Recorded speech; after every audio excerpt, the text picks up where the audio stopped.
ആ ഓക്കെ. ആ അത് കുഴപ്പമില്ല.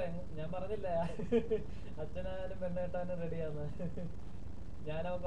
ഞാൻ അവരോട് പറഞ്ഞായിരുന്നു, ജോഷി ചേട്ടനായാലും വിളിച്ച് പറഞ്ഞായിരുന്നു ഞാൻ വരുന്നുണ്ടെന്നുള്ള കാര്യം. ആ അപ്പൊ പറഞ്ഞു ഓക്കെ. പുള്ളി ഇനി ഡ്യൂട്ടിയൊക്കെ കഴിഞ്ഞ് വരുമ്പോ 12 മണി ആവുമെന്ന് പറഞ്ഞായിരുന്നു. ഞാൻ പറഞ്ഞ ഏ എം ജോസഫ്. അതെ, മാത്യു ജോസഫ്. ആ ആ ഓക്കെ.